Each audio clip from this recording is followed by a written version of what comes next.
bienvenue, nouveau numéro de Défense sur i24 News et l'actualité stratégique et militaire marquée cette semaine par les enjeux sécuritaires autour de la visite du pape François au Moyen-Orient. On vous emmène également au Salon de l'armement international, ça s'est passé à Tel Aviv cette semaine, mais tout de suite, le tour du monde de l'actu défense en 1 minute. La crise en Thaïlande vient de franchir une nouvelle étape. Le scénario redouté depuis l'instauration de la loi martiale se précise.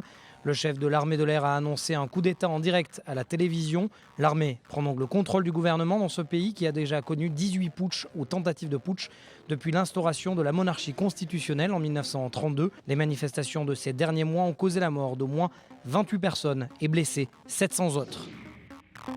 Et puis le Nigeria vit de nouveau au rythme des attentats. Une nouvelle attaque dans un village du nord-est du pays a tué au moins 30 personnes. Une attaque marquée du sceau de Boko Haram. Des faits qui se sont déroulés proche du village de Chibok, où 276 écolières ont été enlevées par les islamistes le mois dernier. Avant l'attaque, au moins 118 personnes ont été tuées, des dizaines d'autres blessées dans 2 attentats à la voiture piégée à Jos, dans le centre instable du pays. Les bombes ont explosé à 20 minutes d'intervalle dans un marché bondé près d'un bus. Aucun groupe n'a revendiqué cette attaque. Et enfin, le Sri Lanka a commémoré le 5e anniversaire de la fin de 3 décennies de guerre contre les rebelles des Tigres tamouls. À cette occasion, les autorités ont organisé un défilé militaire dans la ville méridionale de Matara. L'armée et la police ont bouclé la ville et y ont célébré leur spectacle annuel, marquant leur puissance militaire et leur célébration de la victoire. Ce conflit vieux de 26 ans a pris fin en 2009. C'est un véritable casse-tête pour les forces de sécurité israéliennes. La visite du pape en Israël, une visite prévue dès dimanche. Et le populaire souverain pontife ne facilite pas la tâche à ceux qui doivent assurer sa sécurité. Il a choisi, vous allez le voir, de circuler à bord d'une voiture découverte. Reportage de Maxime Pérez et on en parle tout de suite après avec notre invité. La protection du pape, un véritable casse-tête, et pas seulement au Vatican. En Israël, le dispositif de sécurité mis en place est maximal, le même que pour un président américain. Dès sa descente d'avion à l'aéroport Ben Gurion de Tel Aviv, chaque mouvement du souverain pontife est encadré par la police israélienne, des unités du Shabak et même les services de sécurité italiens. Principale préoccupation, la vieille ville de Jérusalem. Une zone sensible, potentiellement explosive au regard des incidents fréquents qui s'y déroulent. Autour des lieux saints du christianisme, comme l'église du Saint-Sépulcre, les fidèles seront maintenus à distance, même si aucun bain de foule n'a été programmé. La célèbre Via Dolorosa est l'une des ruelles qu'empruntera le pape François lors de sa visite dans la vieille ville de Jérusalem. Un secteur étroit et dense de moins d'1 km² de superficie et qui sera sécurisé en permanence par des milliers de policiers et de gardes-frontières israéliens. Au cœur du dispositif, le Mabat 2000, un PC de sécurité ou plutôt les yeux de la police israélienne. Avec ses 320 caméras de vidéosurveillance, ce Big Brother peut scruter chaque entrée, sortie ou passage des quartiers historiques de Jérusalem. Nos forces de police peuvent surveiller le moindre mouvement dans la vieille ville. Elles voient ce qui se passe en temps réel et ce qui nous permet à la fois d'empêcher des incidents de se produire ou d'intervenir immédiatement si besoin. En pratique, un simple clic sur cette carte permet de traquer un suspect d'un point à un autre. Un système bien rodé et particulièrement efficace pour assurer la sécurité du pape François. Nous pourrons voir sur ces écrans le déplacement du pape aussi bien au mur des lamentations qu'au Saint-Sépulcre. Ce sont 2 parties importantes de sa visite. À l'extérieur, les caméras sont omniprésentes.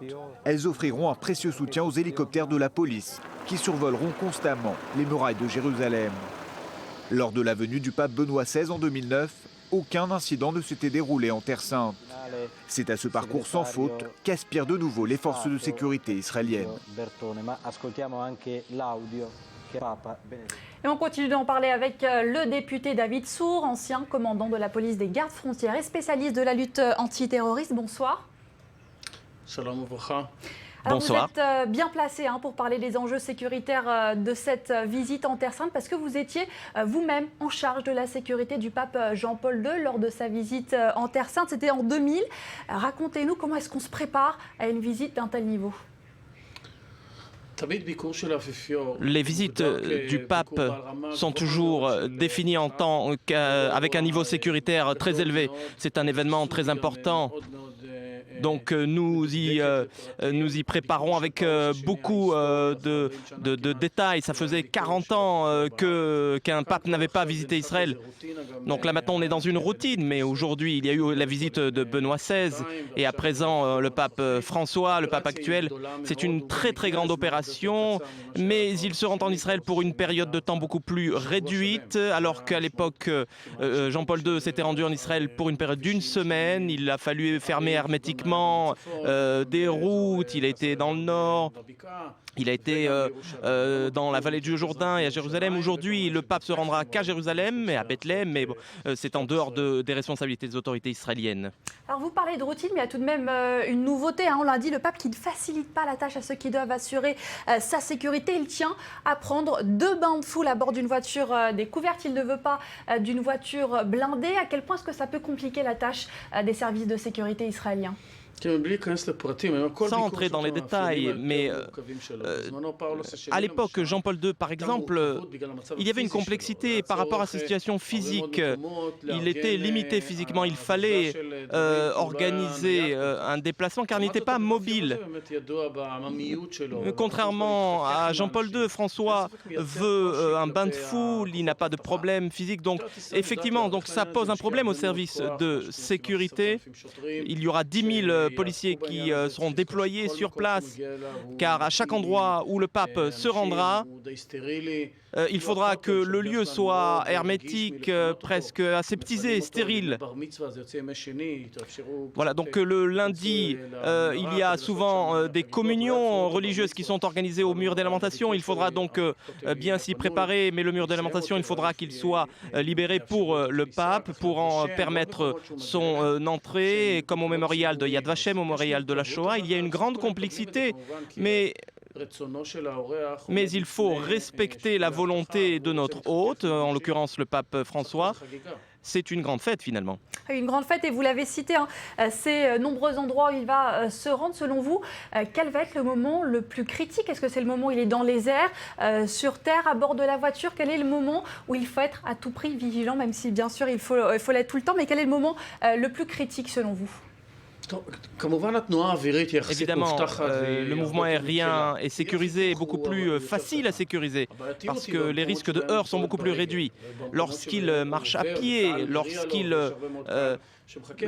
entre en communion avec la foule, c'est beaucoup plus difficile à sécuriser. Lors de ses rencontres avec le président de l'État, le Premier ministre sont beaucoup plus faciles à sécuriser, car ces endroits sont de manière générale sécurisés. C'est beaucoup plus facile beaucoup plus difficile lorsqu'il entre en contact avec la foule. Il y a évidemment ces manifestants qui vont peut-être manifester contre la présence du pape, comme les extrémistes qui se rendent coupables d'opérations dites du prix à payer. Ce matin, nous avons entendu que la police israélienne a même assigné à résidence certains jeunes extrémistes pour assurer la sécurité et pour éviter toute provocation. Alors ça, c'est au niveau local, en 2 mots. D'un point de vue global, on a dit plusieurs étapes, la Jordanie, les territoires palestiniens et Israël. Est-ce qu'il y a une coopération entre ces différents services de sécurité ? Oui, absolument. Les services de sécurité jordaniens, évidemment, mais également avec les forces de sécurité palestiniens. Notre collaboration est excellente.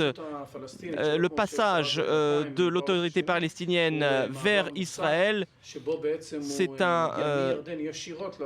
le pape arrivera de Jordanie vers Bethléem et de Bethléem à l'aéroport international de Ben Gurion. Il sera reçu par le Premier ministre et puis il sera héliporté à Jérusalem, de sorte que la coopération est excellente et que la visite finalement est courte et donc facile à sécuriser. Merci beaucoup David Sour pour toutes ces explications. Et on vient bien sûr suivre cette visite en direct sur notre antenne. Plusieurs éditions spéciales à suivre. En attendant, immersion dans les rangs de l'armée française. On s'intéresse cette semaine au développement de l'esprit d'équipe parmi les troupes, notamment les athlètes de haut niveau de l'équipe de France militaire de ski qui ont participé, vous allez le voir, ces derniers jours à un stage de cohésion militaire avec un maître mot, l'entraide. Reportage. L'équipe de France militaire de ski est en stage d'immersion au 2e régiment étranger de parachutistes basé à Calvi en Corse. Un peu impressionné à leur arrivée dans l'un des régiments les plus prestigieux de l'armée de terre, la confiance s'est installée au fur et à mesure des activités entre les sportifs et les légionnaires. Quand on voit après coup l'ambiance qu'il y a, et c'est vrai que cette fraternité qui est un peu entre eux, tu sens que c'est des gens avec qui tu peux avoir vraiment confiance, quoi, une fois que tu as passé le premier stade, que tu as fait un petit peu tes preuves. Donc ça, c'est le côté tentant de la Légion. Au final, ce stage a permis aux athlètes de haut niveau, champions du monde et autres champions olympiques, de partager pleinement la cohésion et la fraternité du monde militaire. L'équipe de France militaire de ski est aujourd'hui sans conteste une véritable armée de champions. Retour en Israël où Tel Aviv a accueilli cette semaine une conférence sur l'industrie de l'armement s'Iran. Dans quelques instants, c'est tout de suite après ce sujet. La réalité stratégique d'Israël a changé. Le pays a désormais peu de chances de vivre un affrontement militaire conventionnel. Il doit désormais faire face à des dangers quotidiens, irréguliers, une guerre perpétuelle. Notre problème, c'est que nous n'avons plus de formation normale ni de bataille terrestre, mais des menaces asymétriques, parfois même des individus isolés. Cette nouvelle réalité stratégique et les défis qu'elle représente pour Tsahal sont au cœur des discussions cette semaine de la 3e conférence internationale de l'armement à Tel Aviv. Tsahal a donc dû évoluer, l'accent est mis notamment sur le développement de réseaux intégrés visant à maximiser la réactivité, l'efficacité et la létalité, tout en minimisant les dommages collatéraux. Ce système est connecté à nos systèmes de communication ou à n'importe quel système similaire allié disponible. Il reçoit la cible par Internet, redirige le canon vers la cible et tire immédiatement avec une grande précision. Non moins impressionnant, le drone Mini Panther de l'industrie aéronautique israélienne, un aéronef doté de capacités de renseignement hors du commun grâce à une lentille spéciale capable d'envoyer des images vers un centre de commande. Une exposition pleine de merveilles technologiques donc, mais au bout du compte, son efficacité dépend des opérateurs. Une charge qui retombe donc sur les épaules des soldats de Tsahal qui ont pour mission de défendre Israël dans un champ de bataille en constante évolution. On se rend tout de suite à ce salon de l'armement où l'on rejoint le lieutenant-colonel Timothy Bishop, commandant de l'artillerie canadienne. Bonsoir. Quelles sont vos premières impressions de cette conférence internationale sur l'armement à laquelle vous participez ? Je ne peux pas en dire davantage, vous savez, ce n'est que le premier jour de la conférence. Ce que je retiens jusqu'à présent, c'est l'esprit de fraternité. Nous sommes tous ici pour apprendre les uns des autres. Les sujets qui ont été abordés aujourd'hui m'ont fasciné. Ce qui m'a particulièrement impressionné, ce sont les expositions. Il y a beaucoup de monde à cette conférence. Le public est très bien informé sur tous les sujets et l'interaction a été très enrichissante. Alors vous parlez d'interaction précisément en matière de sécurité. Est-ce que le Canada et Israël font face à des menaces, des défis communs ?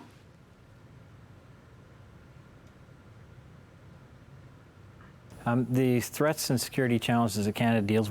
menaces et les problèmes sécuritaires auxquels le Canada doit faire face sont très différents de ceux d'Israël. D'un point de vue stratégique, nous nous concentrons sur différents points. Le Canada a un très grand partenaire au sud et une frontière très calme. Donc on ne peut pas comparer l'environnement sécuritaire du Canada et celui d'Israël. Alors parlons justement de l'environnement sécuritaire du Canada. Comment est-ce qu'il a évolué au cours de ces 2 dernières décennies ? Au cours de ces 2 dernières décennies et encore très récemment, comme le savent les téléspectateurs, le Canada a été très présent en Afghanistan et vient de se retirer. Pendant presque 10 ans, nous avions un grand nombre de forces déployées en Afghanistan. Par conséquent, l'armée canadienne est maintenant en période de récupération. Cela signifie que les soldats sont fatigués, que notre équipement a besoin d'entretien. L'armée va traverser une période de rééquipement, d'entretien du matériel et d'entraînement. C'est là-dessus que nous allons nous concentrer ces 2 prochaines années. En tout cas, aujourd'hui, c'est la crise ukrainienne qui est toujours au cœur de l'actualité. Que pouvez-vous nous dire de l'implication du Canada dans les efforts de médiation de l'OTAN aujourd'hui ? Je peux vous dire uniquement ce qui se dit dans les médias. J'ai regardé ce qui se passe en Ukraine. Je sais que le Canada a déployé des avions de chasse de type F-18 sur le théâtre des opérations, dans la mesure où nous faisons partie de l'OTAN. Alors je voudrais qu'on reparle de l'armement canadien. Est-ce que votre pays achète des technologies made in Israel, puisque c'est ici que ça se passe, ce salon? Le Canada achète et a emprunté le drone de type Héron en Afghanistan. Ça a été un grand succès.